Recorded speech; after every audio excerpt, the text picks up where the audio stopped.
Muy buenas tardes, bienvenidas y bienvenidos a este espacio en el que hoy nos toca reflexionar sobre un tema que aunque a veces se menciona en muchos discursos educativos, en la práctica todavía representa un gran reto para nosotros, la interculturalidad dentro de un salón de clases. Cuando hablamos de interculturalidad, no estamos hablando únicamente de que en un mismo salón convivan estudiantes de distintas culturas. No es solo la presencia física de esa diversidad. Cuando hablamos de interculturalidad es ir mucho más allá.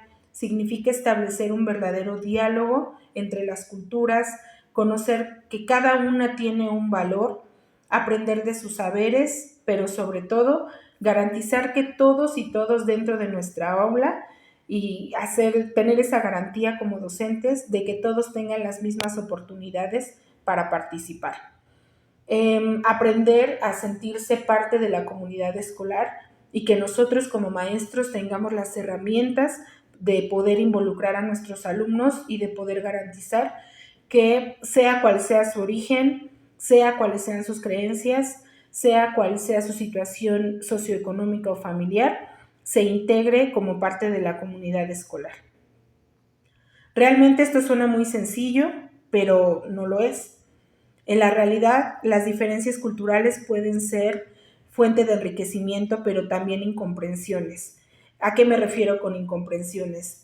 No podemos estar en la cabeza de todas las personas, no podemos hacer que todos piensen de la misma manera y no podemos enfocar a todas las personas con las que convivimos en un solo objetivo. Lo vemos en pequeños gestos, ¿no? Un niño se burla de otro, de su acento, dentro de una actividad escolar. No consideramos las costumbres de otra comunidad. Por ejemplo, cuando no conocen el himno nacional mexicano o cuando existe una barrera lingüística que le impide a algún niño o a un integrante de la comunidad participar plenamente. En ese punto, como docentes, directivos o miembros de una comunidad educativa, tenemos dos opciones: ignorar el problema o enfrentarlo con estrategias claras y efectivas. Quiero que nos detengamos un momento a reflexionar sobre lo que hemos visto a través de la clase, la experiencia que hemos adquirido y la claridad con la que hemos abordado la interculturalidad y las posibilidades que nos ofrece como maestros. Empecemos con el lado positivo. Cuando en un aula coinciden estudiantes de diferentes culturas, lo que tenemos frente a nosotros es una oportunidad única de trabajar con ellos.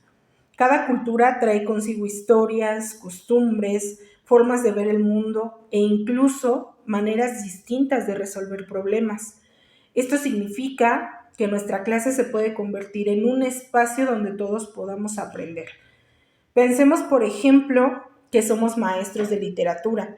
Un estudiante nos puede compartir alguna leyenda de su comunidad indígena, otro una historia tradicional de su región, algún cuento transmitido por sus abuelos.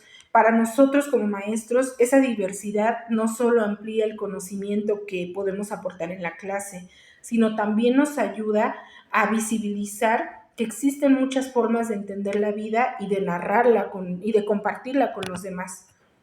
Cuando un estudiante ve su cultura representada y respetada en la escuela, su autoestima automáticamente se solidifica. Empieza a tener este sentido de pertenencia, a sentirse parte de algo y empieza a decir, pues yo también pertenezco aquí. Y eso en la educación para nosotros es tener oro puro en las manos, porque un estudiante, un niño que se siente valorado dentro de su contexto académico, que es un lugar seguro muchas veces para ellos, aprende mejor, participa más y desarrolla habilidades sociales y emocionales muy importantes y de manera distinta, como la empatía, la tolerancia, la capacidad de trabajar en equipo.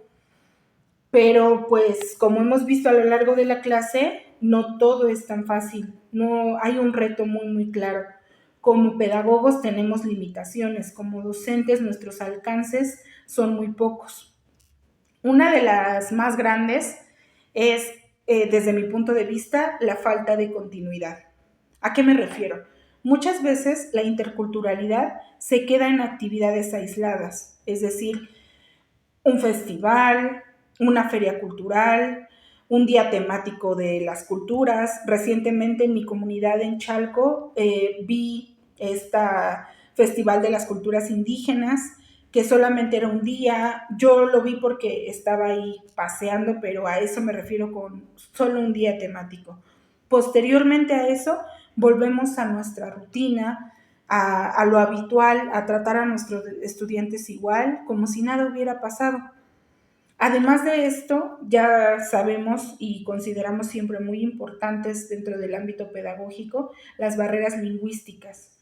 Imaginemos a un niño cuya lengua materna es una lengua indígena y que todavía está aprendiendo español. Si no contamos como docentes con estrategias, ese estudiante puede sentirse aislado, relegado, inseguro de participar e incluso llegar a pensar que su idioma no tiene valor. Otro punto que me gustaría señalar es la falta de capacitación docente. Fue algo que tocamos en reiteradas ocasiones en la clase de interculturalidad. Muchos de nuestros maestros tienen la disposición, pero no las herramientas pedagógicas para integrar la interculturalidad de manera efectiva en sus clases. No todos, muchos queremos aprender, muchos queremos tomar cursos, muchos quisiéramos trabajar en otros contextos donde existiera diversidad de lenguas, por ejemplo, diversidad de culturas, pero no contamos con esas herramientas. Como pedagogos o como docentes muchas veces no contamos con esas herramientas ni dentro de nuestra comunidad. Finalmente, hablando de la comunidad, quisiera hablar de la escasa participación que regularmente hay. Sí, les mencionaba hace rato del Festival de las Culturas Indígenas. Yo no recuerdo haber visto alguna difusión. Las personas, había danzas folclóricas desfilando hacia la presidencia y las personas no se detenían a verlo porque estaba muy fuerte el sol. No sé cuál habrá sido el trayecto del desfile porque claramente la comunicación sobre ese festival fue muy poca. Nosotros como docentes también estamos involucrados con las familias, con los líderes de nuestra comunidad.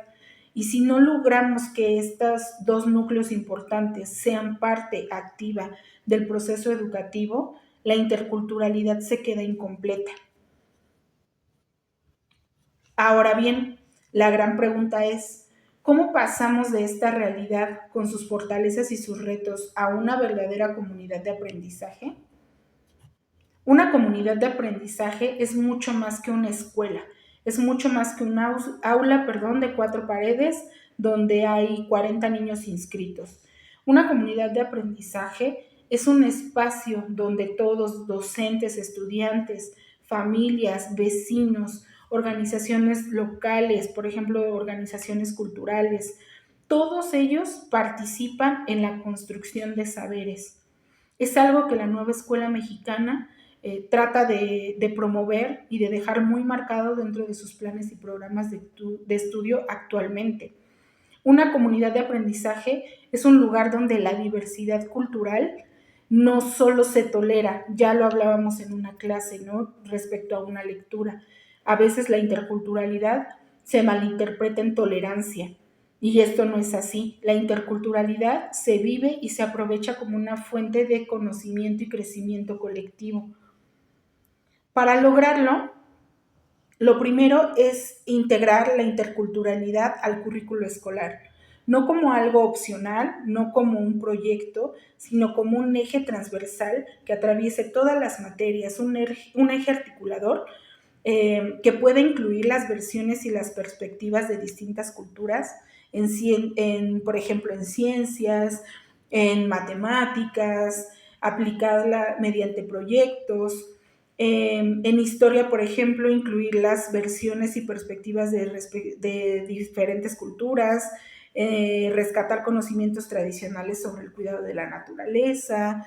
En el arte, por ejemplo, trabajar con expresiones culturales de diferentes lugares, como la danza, la pintura.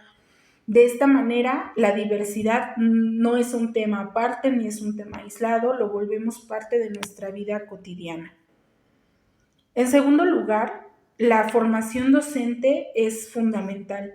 No basta con la buena voluntad, necesitamos que los maestros cuenten con estrategias concretas para adaptar materiales, como facilitar la comunicación entre los estudiantes, diferentes idiomas dentro de su vocabulario, generar actividades colaborativas donde todos y cada uno de los miembros de la comunidad tengan un papel activo.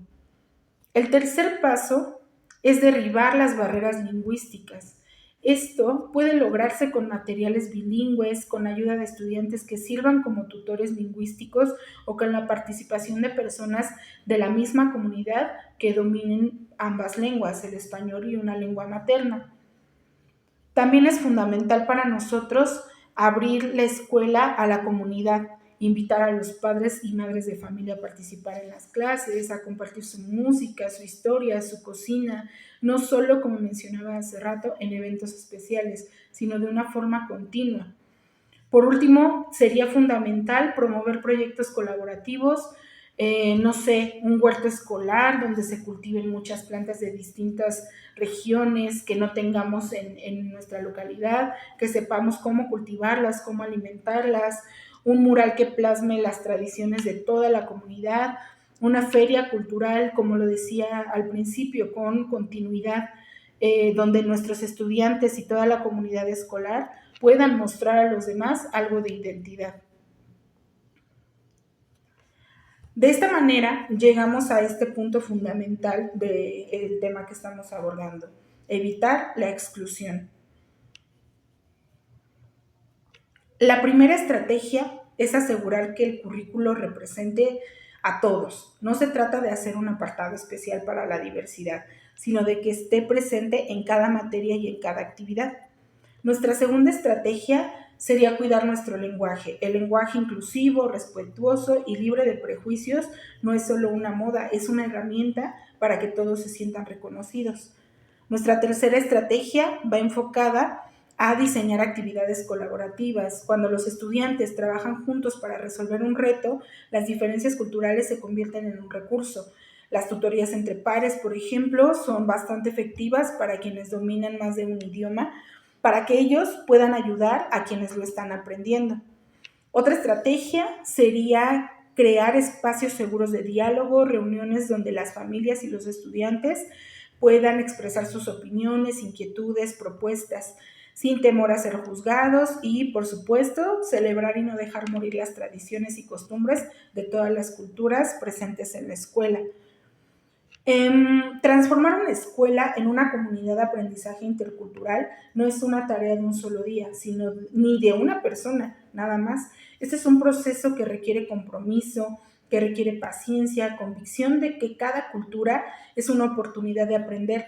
Si lo logramos, nuestra escuela, nuestros espacios educativos dejarán de ser únicamente un lugar donde se enseña para convertirse en un espacio donde se vive el respeto, la cooperación y la inclusión, y de esa manera la educación que necesitamos nos ayude a construir un futuro mejor.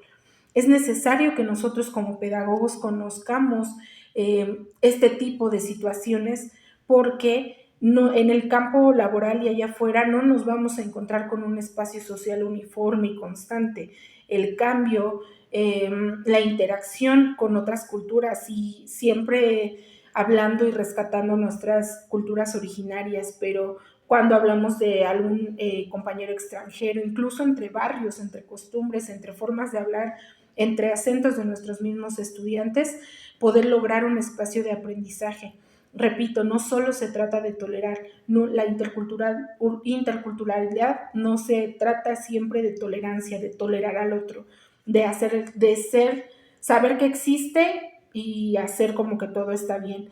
La interculturalidad se trata de reconocerlo, de valorarlo, de aprender y de compartir en un espacio de aprendizaje donde todos podamos colaborar y transmitir a las nuevas generaciones estas formas de enseñanza. Para nosotros no solo es la recopilación de información de un espacio intercultural, es también dejar huella en nuestros alumnos y enseñarles cómo poder transmitir, recuperar, apropiarse de las culturas que nos rodean como seres activos, como seres vivos dentro de una sociedad. Y bueno, esto es todo sobre mi reflexión. La materia de interculturalidad para mí fue una materia fundamental, una materia de esas que te hacen reflexionar dentro del espacio pedagógico al que no siempre tenemos acceso.